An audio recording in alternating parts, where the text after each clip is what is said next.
Você é convidado a acompanhar conosco uma série de entrevistas aqui no programa Argumento que estamos fazendo com os senadores, a partir do dia 15 de março, onde mais de 2 milhões de brasileiros foram às ruas em protesto. Como ficam as relações entre o Palácio do Planalto, o Congresso Nacional? Como fica agora o trabalho do Congresso Nacional? Quais são as repercussões de ter uma manifestação em massa como essa que assistimos? Quem conversa conosco sobre o assunto é o senador Jorge Viana, ele que é vice-presidente aqui do Congresso Nacional. Senador, muito obrigada pela sua presença aqui no nosso programa. Num primeiro momento, a gente viu a maior parte do protesto dirigido à presidenta Dilma e mesmo ao PT. Mas depois da pesquisa do Datafolha, a gente vê que a insatisfação não é bem assim tão direcionada. A classe política está atingida como um todo, né? Olha, primeiro, eu acho que nós tivemos duas grandes manifestações. Uma dos movimentos sociais na sexta-feira e uma outra das pessoas, do cidadão, que foi um número enorme no domingo. Então, acho que podíamos considerar as duas. Certo. Na base das duas manifestações está uma preocupação grande que acho que o Executivo, o Legislativo, o Judiciário, todos nós temos que ouvir.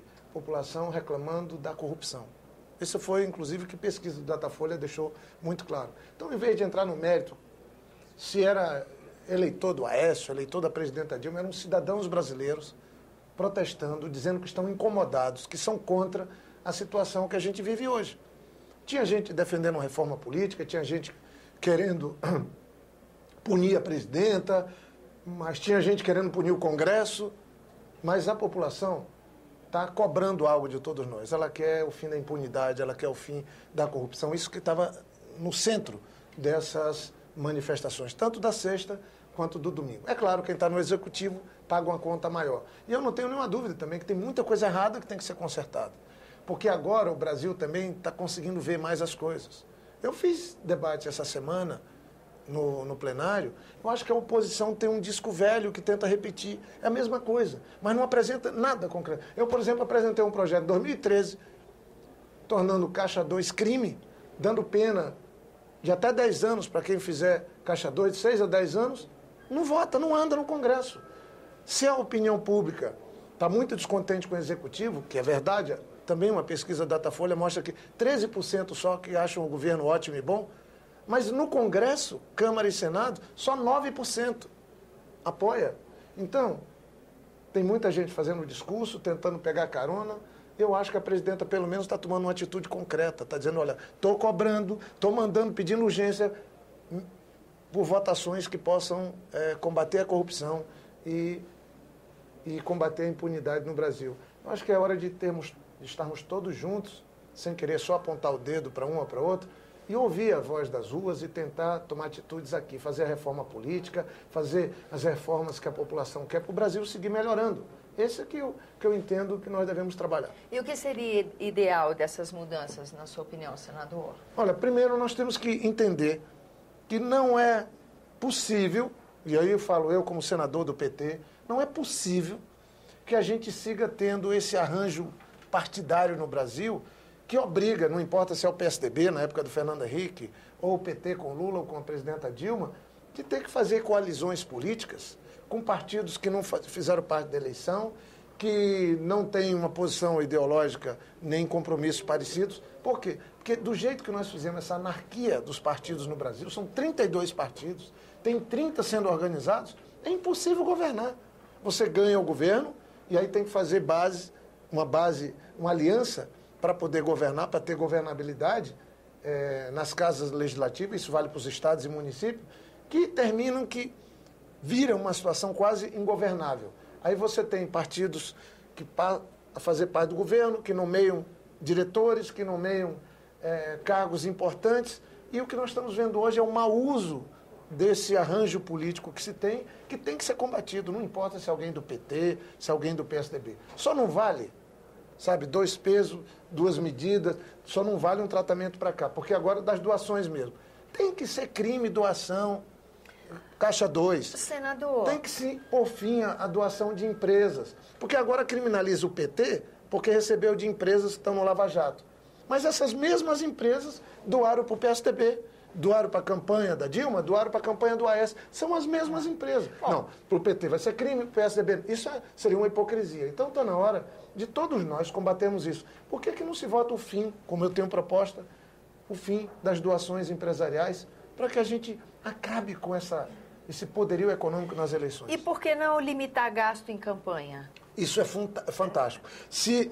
Nós temos que pôr fim a essa anarquia de partidos no Brasil, combater os partidos cartoriais, aí tirar o poderio econômico das eleições. Aí, proibir doação de empresas, estabelecer o que a lei é clara.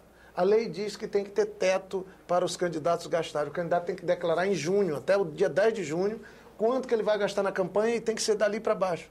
Isso nunca foi regulamentado. Eu tenho um projeto de lei assim, está dormindo aqui no Senado desde 2011. Salvo engano, a gente já gravou sobre esse partido aqui. Isso ajudaria a fiscalização. Uhum. Gente, se a política seguir se desmoralizando desse jeito, nós conquistamos a democracia.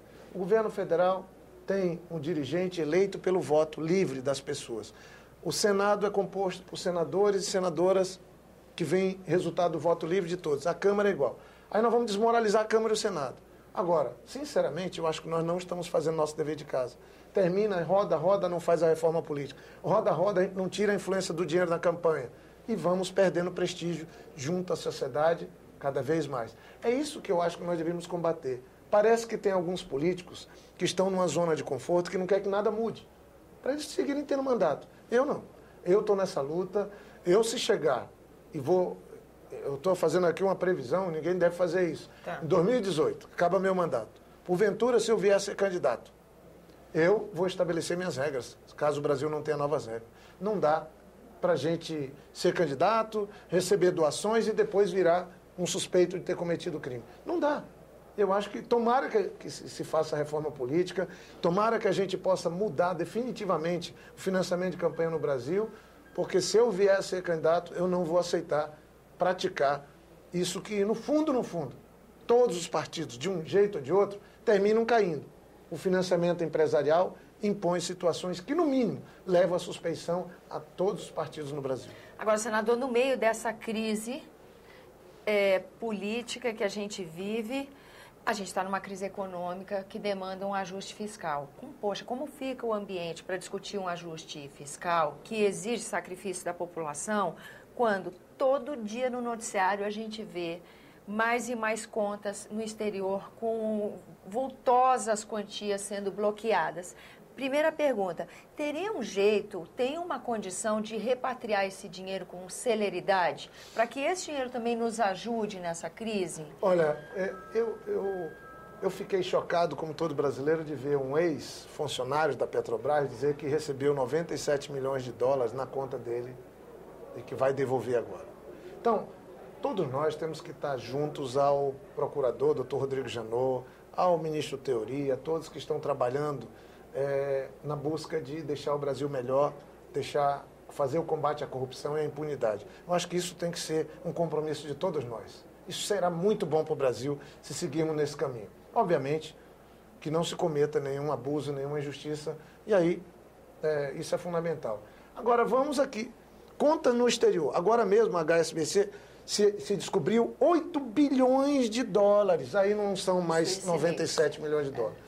Artistas, donos de jornais, dono dos veículos de comunicação, o pessoal, os bacanas desse país, com contas lá, uma grande parcela deles não consegue se justificar. Está se instalando aqui no Senado uma CPI para apurar isso. Agora, parece que alguns querem esconder isso. Por quê? Porque envolve jornalistas, donos de jornais, envolve artistas famosos, envolve empresários grandes, envolve personalidades. Não, isso aqui não é bem uma corrupção. Gente, o Brasil precisa enfrentar essas situações. Fiscal, isso, né? Isso é uma coisa criminosa. Ter a conta não é problema. Olha, se tem alguém... Não, mas não é só isso. Não é? Mas não é só isso. Me parece que tem dinheiro que foi desviado também de negócios ilícitos e foi parar nas contas escondidas, numeradas. Vamos ver uma CPI para apurar. Então, eu acho que é uma oportunidade que se tem que, felizmente, nos últimos anos, por mais que se critique governos do PT, que é justo que se faça as críticas necessárias, mas, gente, até alguns anos atrás ninguém apurava nada nesse país. Pelo menos agora está se tendo a liberdade. Teve melhoria social para as pessoas, inclusão social, está tendo a liberdade, o lixo não está indo para debaixo do tapete, de se apurar isso. Sabe, se empoderou mais a Polícia Federal, que tem mais gente agora, o Ministério Público atuando livremente. Alguns anos atrás, o Ministério Público, por influência do Executivo, engavetava as coisas. Agora não. Agora a gente está vendo um Brasil melhor, as instituições mais independentes. Agora, não pode ser um joguete político. Tu me acusa, eu te acuso. Nós temos que pôr o Brasil em primeiro lugar, o respeito ao cidadão em primeiro lugar. As pessoas que foram para as ruas precisam ser respeitadas, ser ouvidas, se nós quisermos, de fato, que a política não se desmoralize completamente. Eu, sinceramente, me incomoda a gente não votar no Congresso a reforma política, não votar mecanismo, como agora a presidenta Dilma está propondo, já propôs em 2013 nas manifestações, e o Congresso não votou medidas que possam ajudar o Brasil a ter ferramentas mais poderosas no combate à corrupção. Acho que esse é um tema que tem que nos juntar a todos para que o Brasil fique melhor. O povo brasileiro é um povo bom, alegre, honesto, mas nós não podemos pegar a pecha de ser um país da corrupção, da impunidade. Senador, muito obrigada pela sua presença aqui no nosso programa. Você que nos acompanha, também agradeço a atenção. Lembrando que esse é o programa Argumento, que eu sou Tânia Roma e que você está sempre convidado para fazer sugestões e críticas ao trabalho da TV Senado. E para isso é 0800 61 2211, que é uma ligação gratuita. Agora, se você quiser rever essa entrevista, as outras dessa série de análise da conjuntura política, os outros programas da TV, senado.leg.br/TV. Até a próxima.